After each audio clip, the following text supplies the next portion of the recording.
আমি পবিত্র কোরআনে হাত রেখে আল্লাহর উপর কসম করে আমি বলতেছি, আমি চুরি করব না, চুরি করতে দিব না, কোনো স্বজনপ্রীতি করব না। কিন্তু আপনার নেতা এটা বলতে পারবে না। আপনার নেতা 200 কোটি টাকা খরচ করতেছে, এই মানুষের মাথায় বাড়ি দিয়ে 600 কোটি টাকা কাঁচা এখান থেকে নিয়ে যাবে সে তার। আসসালামু আলাইকুম। আমাদের একটা বেয়ারিশ হাসপাতাল আছে, সারা বাংলাদেশের একমাত্র বেয়ারিশ হাসপাতাল চট্টগ্রামে।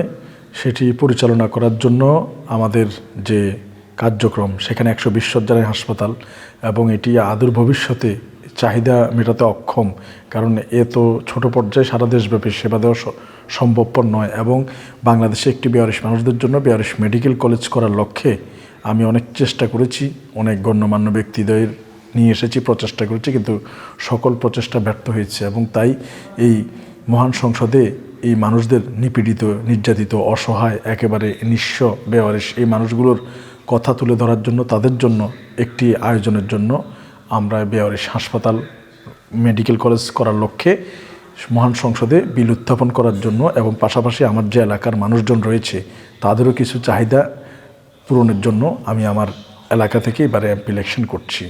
আর আমার নির্বাচনী যে ইশতেহার, তার মধ্যে রয়েছে বাংলাদেশের সকল ইমাম সাহেবের বেতন সরকারি আওতাভুক্ত করে নিয়ে আসা। যদি সেটা সম্ভব নাও হয়, অন্তত কোম্পানিগঞ্জ, কবিরহাট আমরা নিজেদের অর্থায়নে হলেও আমরা এই দুটি উপজেলাকে যত মসজিদের ইমাম সাহেব আছে তাদেরকে বেতন আওতায় নিয়ে আসা। 2 নম্বর হচ্ছে, দুটি উপজেলায় 2টি অ্যাম্বুলেন্স সার্ভিস ফ্রি থাকবে, যেগুলোতে মানুষ বিনামূল্যে সেবা নিতে পারবে, মরদেহ কিংবা রোগী। এটা সরকারিভাবে বাজেটের কোনো প্রয়োজন নেই, এটা আমরা ইচ্ছা করলে নিজ থেকেই পারবো। কেন পারবো? অলরেডি চট্টগ্রামে আমার 2টি অ্যাম্বুলেন্স চলমান রয়েছে সারা বাংলাদেশে বিনামূল্যে মরদেহ পরিবহনে। আমরা ঠিক তেমনি তারই ধারাবাহিকতায় কোম্পানিগঞ্জ, কবিরহাটেও অ্যাম্বুলেন্স সেবাটা ফ্রি চালু করব। এবং 2টি মেডিসিন শপ 2টি উপজেলায়, কোম্পানিগঞ্জ এবং কবিরহাটে, যাদের অর্থ নেই তারা বিনামূল্যে ওষুধ, যাতে মেডিসিন বিনামূল্যে নিতে পারে সেই ব্যবস্থা থাকবে। এগুলো আমরা যেগুলো পূরণ করব, সরকার দেওয়া ছাড়াও আমরা করার সক্ষমতা রাখি, সেগুলো আমি বলছি। সরকার কি দিবে না দিবে সেগুলো আমরা মিথ্যা আশ্বাস আমরা দিতে রাজি নই, কারণ যেটা আমরা নিয়ে আসতে পারবো না সেটার গল্প বলেও লাভ নেই, কিন্তু যেটা আমরা পারবো সেটা আমরা বলি। এরপর হচ্ছে, যত হাট বাজার আছে, কুরবানির সামনে, কুরবান আসলে আপনারা জানেন যে 2000, 1500, 1200 টাকা করে গরুর হাসিল দিতে হয়। প্রত্যেকটা নাগরিক 20 টাকার উপরে কোনো হাসিল দেওয়া লাগবে না, কারণ নেতাকর্মী আমার নেই, তাই চুরি করে খাওয়ারও কোনো লোকজন নেই। আপনারা 20 টাকা হাসিলে সর্বত্র জায়গা থেকে আপনারা গরুর পশু ক্রয় করতে পারবেন, এবং এছাড়াও কুরবানির পশু ক্রয় করতে পারবেন। এবং এছাড়াও আমাদের যে ইউনিয়ন পরিষদ আছে, যেখানে গেলে আপনারা এটা সেটার জন্য যে ফি দিতে হয়, এই সকল ফি মওকুফ করা হবে এবং সকল ফি একদম টোটালি বন্ধ করা হবে। এছাড়াও ওসি সাহেবের দরজা, ডিসি সাহেবের দরজা, ইউনিয়ন সাহেবের দরজা এবং চেয়ারম্যান সাহেবের দরজা সবসময় আপনার অনুমতি নিয়ে ঢুকতে হয়, আপনাদের শিডিউল মেক করতে হয়। আপনাদের কোনো অনুমতি লাগবে না, কোনো শিডিউলই লাগবে না। আপনারা হচ্ছেন এই দেশের সত্যিকারের রাজা, হচ্ছে আমাদের জনসাধারণ। তাই জনসাধারণ কেন ঘন্টার পর ঘন্টা দাঁড়ায় থাকবে? ঘন্টার পর ঘন্টা তো দাঁড়ায় থাকবে আমলারা, কারণ তারা প্রজাতন্ত্রের কর্মচারী। কিন্তু আমাদের উল্টাটা হয়, এই জন্য প্রত্যেকের দ্বার আপনাদের জন্য থাকবে উন্নত, এবং কোনো ধরনের মিথ্যা মামলা থাকবে না রাজনৈতিক। এবং আমরা যদি সরকার গঠন করি, তাহলে যেই সমস্যাগুলো রয়েছে সেগুলো আমরা স্থানীয়ভাবে আগে যতটুকু পারি সমস্যার সমাধান করব। যেটা আমাদের একেবারেই পারতপক্ষে অসম্ভব, সেটা আমরা সংসদ থেকে বিল পাশ করে ইনশাল্লাহ আসবো। এই গরিব মেহনতি নিঃস্ব মানুষদের যদি অধিকার আদায় করতে না পারি, সংসদ থেকে পদত্যাগ করে আমি চলে আসব। এবং আমি কথা দিচ্ছি, শুধু তাই নয়, আমাদের সত্যিকারের যে বীর যোদ্ধারা, রেমিটেন্স যোদ্ধারা দেশের বাইরে যারা আছেন, ওনাদের জন্য, যারা 20 বছর পরে বা 15 বছর, 10 বছর, অনেক বছর পরে বিদেশ থেকে আসে, যারা নিঃস্ব হয়ে আসে, একেবারে কিছুই করার থাকে না, সেই সমস্ত মানুষগুলোর জন্য সরকারের সকল ধরনের ভাতা যেহেতু আছে, প্রবাসীদের জন্য একটা ভাতা যাতে চালু করা হয় বা পেনশন চালু করা হয়, এই বিষয়টা মহান সংসদে আমরা বিল উত্থাপন করব ইনশাল্লাহ। এবং শুধু তাই নয়, ওনাদের যে সমস্যাগুলো আছে, ওয়ান স্টপ সিকিউরিটির মাধ্যমে এটা দ্রুত সমাধানের কল্পে আমরা ইনশাল্লাহ ব্যবস্থা নেব।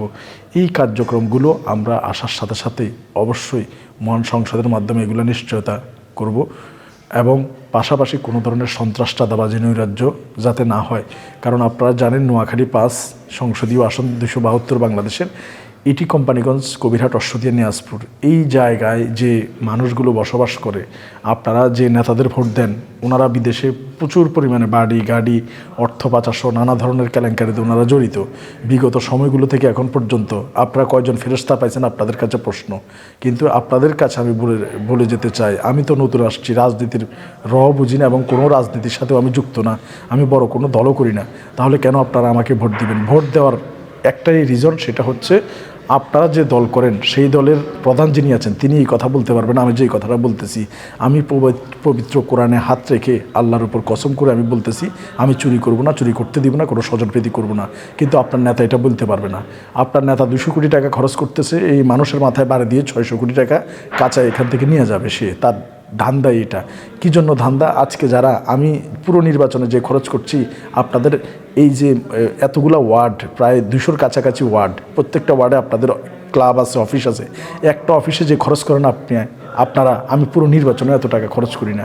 আপনারা কাকে চেয়ারম্যান দিবেন, কাকে মেয়র দিবেন, কাকে উপজেলা চেয়ারম্যান দিবেন, মেম্বার দিবেন, এগুলো আপনাদের সিকিউর করা আছে। এই জন্য আপনারা তাদের থেকে পয়সা নিচ্ছেন, খরচ করছেন, দেদারসে। কাকে কন্ট্রাক্টর দিবেন, কে সিএনজি স্টেশন খাবে, রেল স্টেশন খাবে, বাস স্টেশন খাবে, টেম্পো স্টেশন খাবে, কোন বাজার থেকে কে কত টাকা চাঁদা তুলবে, আপনাদের এটা রেডি করা আছে। তো আমার তো এগুলো নেই, এই জন্য আমার খরচ নেই, এই জন্য আমার সৎসাহস আছে।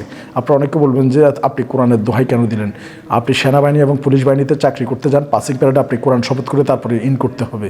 তো সেখানে যদি কোরআন শপথ থাকতে পারে, এমপি সাহেবের জন্য কোরআন শপথ করলে অসুবিধাটা কোথায়? চুরি করতে পারবে না, এই জন্যই নাকি কোরআন শপথ করাবেন না আপনি? তো যাই হোক, সবচেয়ে বড় কথা হচ্ছে আমি যে প্রতিশ্রুতি দিয়েছি, আমি আমার জীবন দিয়ে হলো, আপনারা যদি আমাকে নির্বাচিত করেন, আমি আমার জীবন দিয়ে হলো আমি আমার ওয়াদা রক্ষা করবো ইনশাআল্লাহ। এক আল্লাহ ছাড়া আর দ্বিতীয় কোনো ব্যক্তিকে ভয় করার আমার কিছুই নেই। আমার কোনো নেতা যেহেতু নাই, নেতার নামে স্লোগানও নেই এবং নেতার পিছে তেল মারাও নেই, এবং নেতা যেটা বলবে সেটা আমি অন্তর্গত বিশ্বাসও করতে পারবো না। এই জন্য আপনারা চাইলে অনেক কিছু করতে পারেন না আপনাদের নেতার কারণে। যেহেতু আমার বড় কোনো নেতা নাই আল্লাহ ছাড়া, এই জন্য আপনারা নিশ্চিন্তে আমাকে একবারের জন্য, আমি তো সবসময় বলি যে আপনারা যারা আমাকে ভোট দিবেন, মনে করেন একটা ভোট ডাস্টবিনে ফেলে দিয়েছেন, জীবনে তো অনেক ভোট দিয়েছেন, একটা ভোট অন্তত ডাস্টবিনে ফেলে দেন, ফেলে দিয়ে দেখেন যে ডাস্টবিন থেকেও কি মুক্ত ঝরতে পারে কিনা। ইনশাআল্লাহ আমি তো কথা দিয়েছি, এই 300 সংসদীয় আসনের মধ্যে আমি আমার সর্বোচ্চ মেধা, মনন এবং সততা দিয়ে আমি সর্বোচ্চটুকু দিয়ে যাব ইনশাআল্লাহ। 100 টাকা যদি বাজেট হয় আপনাদের কাছে, এখানে 100 টাকা এনে আমি দেখানোর মতো যোগ্যতা আল্লাহর রহমতে রাখি। কিন্তু আপনার নেতা 100 টাকার মধ্যে 90 টাকা পকেটে রাখে আর 10 টাকা এখানে নিয়ে আসবে। আপনারা লিখে রাখেন, এবং অতীতে যেটা ঘটেছে বর্তমানেও সেটা ঘটবে। আগামী 12 তারিখের পরে কে কত টাকা চাঁদা দিবেন আপনারা নিজেরা নির্ধারণ করে নেন।